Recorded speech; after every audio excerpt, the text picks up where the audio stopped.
Hey guys, welcome to Bar Z. My name's Stan, and today we're going to talk about this run of ovens. This is we're in late July. This batch was actually due in June last month, but I have been plagued by problems with this run, and I'm going to go into it with you and tell you what started it all. This is the temperature controller I use. It says product number N480D. Okay, nice box. Novus, wow, those look the same.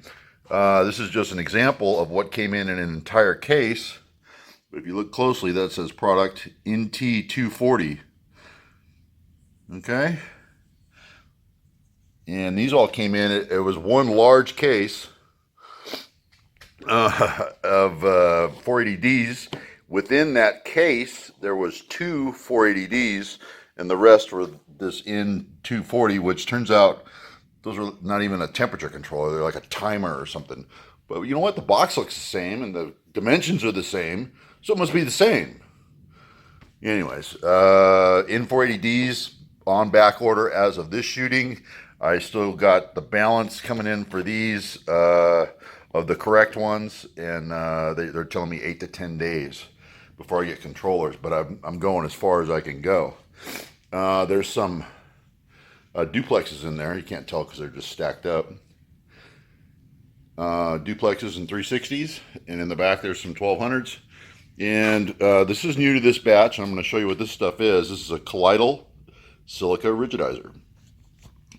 And what I'm going to show you here, out on the face of this is where I strike it off and sand everything and get everything, flat and smooth.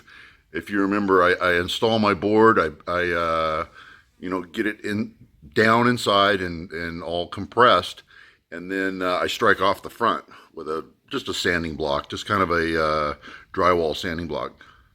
But here, this has rigidizer on it. I'm just gonna take my fingernail and push here. I'm pushing actually pretty hard with my fingertip, and you see there's no nail marks. But now let's go down to one that I haven't done yet. I haven't done the 360s yet. There's my fingernail mark poking into each one. You can pretty clearly see that mark. So the rigidizer increases the surface hardness of the front area of this. And this is kind of the business end of it. You're taking parts in and out and everything, and I wanted this a little more durable. I've seen some photographs of people chipping the insulating board in the corners from tongs and things like that. So I wanted to increase some rigidity out here out in the face and make it a little more durable. So that's the rigidizer. So it just puts kind of a thin candy shell on it. It's it's water-like. It's very clear. You can't even tell where you've put it on, applied it. Outside of, you can see the area just gets wetted as you brush it on. You just simply brush it on. It's expensive. It's not cheap at all. It's about $60 a gallon. But this 1 gallon is enough to do all these ovens. So it's worth it. The cost of it kind of gets lost in the run. So it's good for making your board a little more durable. Let's go take a look at some of the other stuff we got going on and how far we've gotten with the other ones. This is the progress with the 360s, and that's the progress with the 1200s.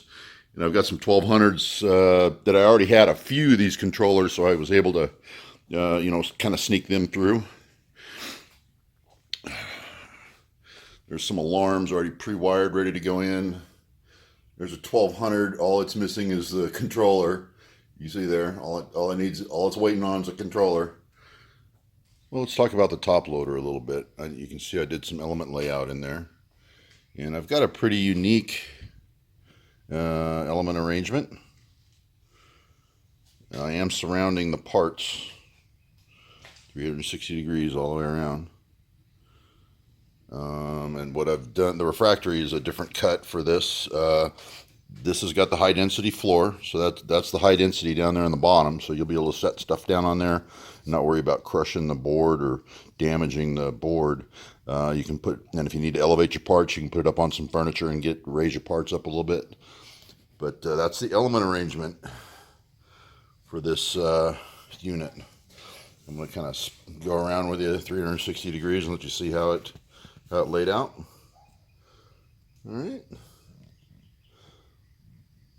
So that's how the top loader is going to work as far as surrounding your parts with heat, and nothing in the lid, obviously.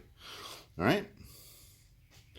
There's a couple more. All they need is a controller, but outside of that, they are finished. They got an element inside. They got temperature probe. You know, all they're waiting on is just a controller. Same there, just waiting on a controller. That one's got a controller. That one's getting a done deal.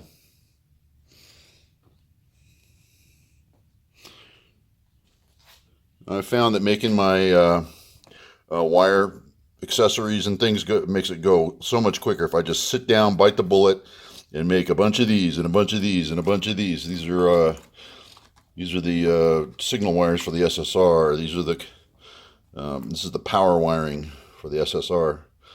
That's that nickel wire, that high temp nickel wire. These are the good flag connectors. That's a double crimp flag connector. And then we're using a ferrule where it goes into the ceramic block.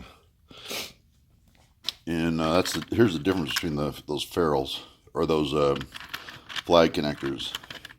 This is a cheapie here, the light blue. If you look inside, that's just a single crimp. And then the dark blue, if you look inside, that's a double crimp. See the extra length of the barrel. Okay. So yeah, connectors definitely matter what type you use on what. All right, but all those wire looms are pre-done. Face plates, serialized, stamped, cut out, ready to go. And then all my control boxes just waiting on controllers. Waiting on those temperature controllers. So there's these are all the 360s here. And there's a couple duplex. And I think these are all 1200s down here. There's the top loader. Oh, in case you were wondering, the top loader, the limit switch, as you know, the limit switch usually goes in down here at the bottom with a rod sticking out the front for the limit switch. With the top loader, we got the limit switch under here, and then the rod's coming out the top. So there's your door limit switch out of the top of the control box. So easy enough to make it work.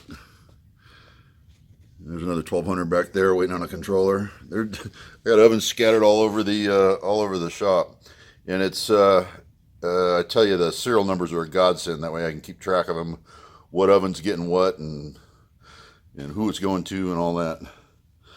All right. So I just thought I'd bring you guys up to speed on what's going on. I've had a hard time getting parts. Everything's slow.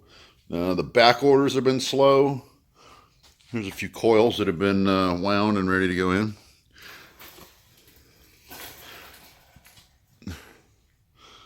Those are just hanging there waiting to go in those shells over there.